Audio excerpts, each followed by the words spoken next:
Hello everyone, this is the third part of oligosaccharides.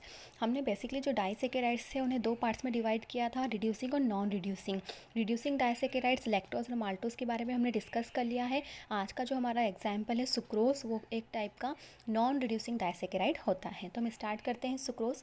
Sucrose एक common sugar है जो commercially और normally kitchen में यूज़ किया जाता है। ये बीट, मैपल और केन में प्रेजेंट होता है, इसलिए इसे केन शुगर भी कहते हैं। केन शुगर भी कहते हैं। ये प्लांट्स के डिफरेंट डिफरेंट पार्ट्स में प्रेजेंट होता है, like fruits, seeds, flower and roots. और यहाँ पर इसका अमाउंट भी डिफरेंट डिफरेंट होता है। जैसे फ्रूट्स में कुछ अलग अमाउंट में प्रेजेंट होगा, सीड्स में अलग, फ्लावर्स में अलग और रूट्स में अलग। अब क्योंकि एक डाइसेकेराइड से मतलब यहाँ पर मोनोसेकेराइड की कितनी यूनिट्स होंगी, 2 यूनिट्स होंगी। और यहाँ पर 2 यूनिट्स कौन सी होती है, glucose and fructose. But difference क्या होता है, यहाँ पर ग्लूकोज होता है अल्फा पोजिशन में और फ्रक्टोज होता है बीटा पोजीशन में। ठीक है, तो सुक्रोज अल्फा ग्लूकोज और बीटा फ्रक्टोज से मिलकर बना होता है। ग्लूकोज का यहाँ पर कार्बन नंबर 1 और फ्रक्टोज का कार्बन नंबर 2, मीन्स ग्लूकोज का कार्बन नंबर 1 मतलब कि एल्डिहाइडिक फंक्शनल ग्रुप, और फ्रक्टोज का carbon number 2 means ketonic functional group. ये दोनों ही बॉन्ड बनाने में यूज़ हो जाते हैं। मतलब कि कार्बन नंबर 1 पर जो एल्डिहाइडिक ग्रुप है वो कार्बन नंबर 2 पर जो कीटोनिक ग्रुप है उसके साथ बॉन्ड बना लेगा और सुक्रोज का फॉर्मेशन करेगा। इस वजह से यहाँ पर एक भी फंक्शनल ग्रुप फ्री फॉर्म में प्रेजेंट नहीं होता है। और जब फंक्शनल ग्रुप फ्री फॉर्म में प्रेजेंट नहीं होता है तो ऐसे शुगर को हम क्या कहते हैं, नॉन रिड्यूसिंग शुगर। ओके, क्या कहते हैं शुगर को, नॉन रिड्यूसिंग शुगर। इसे हम स्ट्रक्चर के थ्रू अच्छे से समझ सकते हैं। जैसे कि हमने यहाँ पर स्ट्रक्चर बनाया है ग्लूकोज एंड फ्रक्टोज का। ओके, यहाँ पे सिंपल हमने चेन स्ट्रक्चर बनाया है, इससे इजीली समझ में आएगा। चेन स्ट्रक्चर बनाया है, बट हमने इसे किस फॉर्म में बनाया है, एनोमेरिक फॉर्म में बनाया है। ठीक है, और कार्बन नंबर 1 को कार्बन नंबर 5 के साथ बाइंड कर दिया है और रिंग फॉर्म में कन्वर्ट करके कार्बन नंबर 1 को एनोमेरिक कार्बन में कन्वर्ट कर दिया है। अब यहाँ पर OH राइट हैंड साइड पर है, इसलिए किस फॉर्म में है, अल्फा फॉर्म में। ओके, हमें पता है जब एनोमेरिक कार्बन पर OH राइट हैंड साइड पर होता है तो इसे हम कौन सा कहते हैं, अल्फा फॉर्म।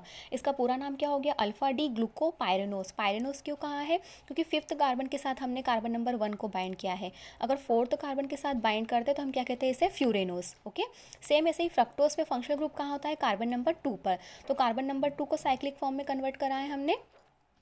ठीक है, अब कार्बन नंबर 2 को भी 5th से हमने बाइंड किया है, इसलिए इसका नाम भी क्या हो जाएगा, फ्रक्टोपाइरेनोज। अब अल्फा होगा कि बीटा, ये हम OH की पोजीशन से देखेंगे। तो यहाँ पर जो OH है वो किस साइड पर है, लेफ्ट हैंड साइड पर है।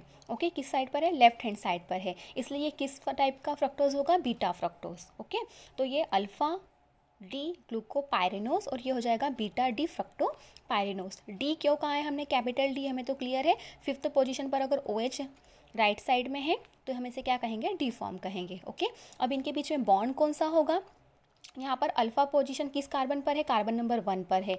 और बीटा पोजीशन किस कार्बन पर है, कार्बन नंबर 2 पर है। बीटा पोजीशन किस नंबर पर है, कार्बन नंबर 2 पर। तो बॉन्ड का नाम क्या हो जाएगा, अल्फा 1, अल्फा 1 बीटा 2।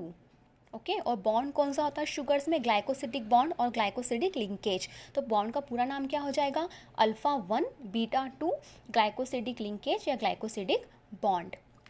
ओके, तो इसके थ्रू हमने सुक्रोज का स्ट्रक्चर भी देख लिया है, प्लस इसका नॉन रिड्यूसिंग नेचर भी देख लिया है कि नॉन रिड्यूसिंग होगा क्या, रिड्यूसिंग होगा। तो यहाँ पर एल्डिहाइडिक ग्रुप और कीटोनिक ग्रुप दोनों ही बॉन्ड बनाने में यूज़ हो गए हैं।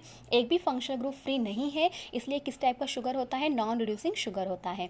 सेकेंड प्रॉपर्टी, ये डेक्स्ट्रोरोटेटरी होता है, मीन्स अगर हम सुक्रोज का सॉल्यूशन बनाएंगे, पोलराइज लाइट को उससे पास करेंगे तो ये किस डायरेक्शन में रोटेट कर देगा, राइट हैंड साइड में या क्लॉकवाइज। ठीक है, तो सुक्रोज किस टाइप का होता है, डेक्स्ट्रोरोटेटरी नेचर का होता है। ठीक है, बट जब सुक्रोज को इन्वर्टेज एंजाइम की प्रेजेंस में हाइड्रोलाइज किया जाता है, ओके, इन्वर्टेज एंजाइम की प्रेजेंस में हाइड्रोलाइज किया जाता है तो यहाँ पे ग्लूकोज और फ्रक्टोज के इक्वल वॉल्यूम मिलता है, ग्लूकोज और फ्रक्टोज का इक्वल वॉल्यूम मिलता है। अब हमें पता है कि जो ग्लूकोज है वो डेक्स्ट्रोरोटेटरी नेचर का होता है, इसलिए हम इसे प्लस साइन से डिनोट कर रहे हैं, और जो फ्रक्टोज होता है वो लीवोरोटेटरी नेचर का होता है। ओके, अब यहाँ पर ग्लूकोज का रोटेशन पावर कितना है, 52.7, और फ्रक्टोज का रोटेशन पावर कितना है, 92.0। ठीक है, तो फ्रक्टोज का रोटेशन पावर ज़्यादा है ओके, और ग्लूकोज का रोटेशन पावर क्या है, कम है, ठीक। इसलिए जो सॉल्यूशन बना है यहाँ पर, ये जो सॉल्यूशन बना है आफ्टर हाइड्रोलिसिस, ये किस नेचर का होगा, लीवो रोटेटरी नेचर का होगा।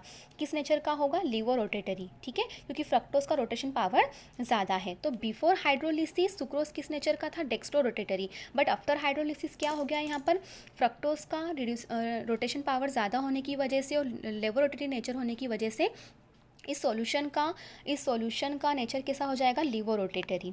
ओके, तो ये जो शुगर होगी इसे हम कहेंगे इन्वर्ट शुगर। ये जो पूरा फिनोमिनन है, ये पूरी घटना है, इसे हम कहेंगे इन्वर्जन ऑफ शुगर। मतलब जहाँ पर बिफोर हाइड्रोलिसिस डेक्स्ट्रो रोटेटरी था और आफ्टर हाइड्रोलिसिस लीवो रोटेटरी हो गया है। ओके, इसकी कुछ अदर प्रॉपर्टीज़ देख लेते हैं हम। तो जो सुक्रोज होता है वाइट क्रिस्टलाइन सॉलिड होता है, इसका मेल्टिंग पॉइंट होता है 180 डिग्री सेल्सियस, और सुक्रोज को डाइजेस्ट करने के लिए ह्यूमन इंटेस्टाइन में सुक्रेज एंजाइम होता है। कौन सा एंजाइम होता है, सुक्रेज एंजाइम, ठीक, जो इसका हाइड्रोलिसिस कर देगा। और किसमें हाइड्रोलिसिस करेगा, जिससे मिल के बना हुआ है, तो अल्फा ग्लूकोज और बीटा फ्रक्टोज में। ओके, नेक्स्ट वीडियो में हम लोग शुगर डेरिवेटिव्स के बारे में डिस्कस करेंगे, क्योंकि पॉलीसेकेराइड्स को अच्छे से समझने के लिए हमें शुगर डेरिवेटिव्स या मोनोसेकेराइड डेरिवेटिव्स के बारे में पता होना चाहिए। If you like this video please like, share and subscribe. Thank you.